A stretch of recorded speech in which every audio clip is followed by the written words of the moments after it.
And happy Valentine's everyone, Guy Romoro. Pag-uusapan natin ngayong umaga bang nagda-drive tayo. Magdi-deliver tayo ng cakes and flowers sa isang school sa bayan ng Maria Aurora. So naisip ko lang kasi na magandang pag-usapan ngayon mga kapatid dahil Valentine's. So usapang puso, usapang pagmamahal, usapang kilig, usapang importante yung isang tao dahil mahal natin. Well, ang pinagtataka ko lang mga kapatid, alam niyo mga idolo, sir, ma'am, ang dapat nating sinishare na ang pagmamahal.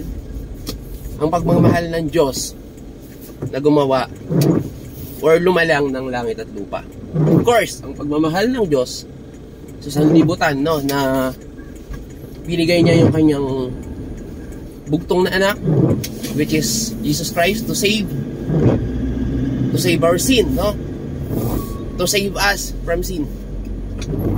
Kasi ang pag-ibig ng Diyos ay unconditional. Walang hinihinging kapalit. Kaya nga binigyan tayo ng free will para malaya nating magawa yung mga bagay-bagay na sa tingin natin tama para sa atin. Diba? Napaka-galing. Amen. Napaka-galing. Kaso, hindi ko maintindihan.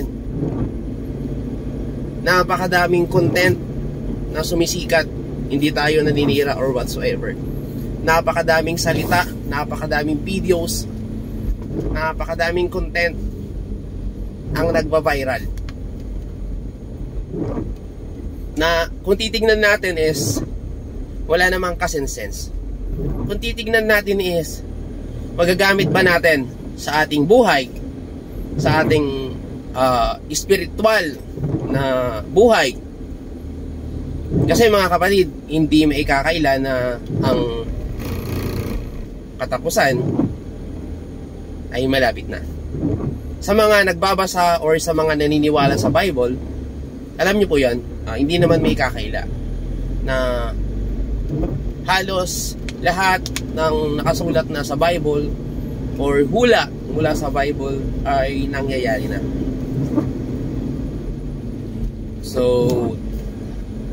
why not mga kapatid na ang i-share naman natin ngayon ay ang pagmamahal ng Diyos sa atin. Kung paano niya tayo niligtas sa kasalanan, kung paano na sinakripisyo yung kanyang bugtong na anak para maligtas tayo sa kasalanan. Sobrang nakakagulat, no, sa mga nangyayari sa social media. Mas nagba-viral pa, mas nabibigyan pa ng pansin yung mga bagay-bagay ng kalaswaan, yung mga bagay-bagay na lokohan, yung mga bagay-bagay na murahan. Pero pag yung isang creator ay nagsasalita ng salita ng Diyos based on Bible, ay halos walang nanonood. Wake up, really human. I-marites natin ang pagmamahal ng Diyos sa atin. I-marites natin kung paano tayo niligtas ng Diyos. Hindi yung kung paano naging love life ni ganito, kung paano niloko ni lady vlogger si ganito at nagkaroon siya ng ibang jowa ng si ganito. Tapos napakaraming content na sobrang lalaswa, no? Ito yung mga content na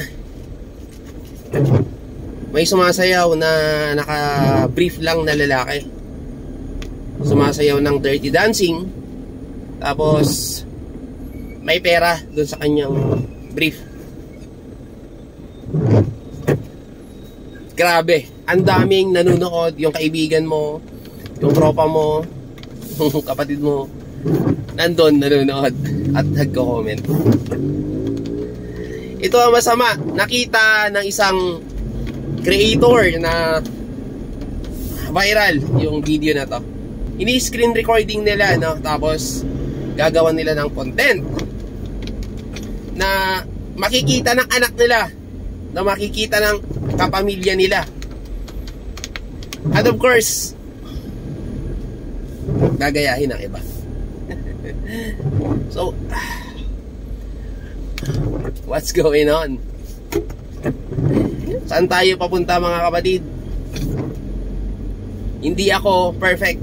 Isa rin ako ang katulad yung makasalanan na araw-araw ay nakakagawa ng kasalanan or against the thoughts ng Panginoon, or rather against the Bible. Pero I'll make sure na nakakahingi ako ng tawad if happens na nakagawa tayo ng kasalanan. But it doesn't mean mga kapatid na ang Diyos ay mapagmahal, ay hahayaan na lang tayong gumawa ng kasalanan at humingi ng tawad sa Kanya dahil mapagmahal nga. Karamihan inaabuso. Huwag kayo mga kapatid, huwag tayo, dahil ang Diyos ay may hangganan din. Kung pinatigas mo na yung puso mo sa Kanya, lalo niya na itong papatigasin. So dadating ang puntong akala mo kilala ka pa niya, hindi na pala. At the end of the day, again mga kapatid, kung mag-share man lang din tayo, baka pwede namang i-share natin minsan ang salita ng Diyos, ang pagmamahal ng Diyos sa atin. Happy Valentine's! Gandang araw.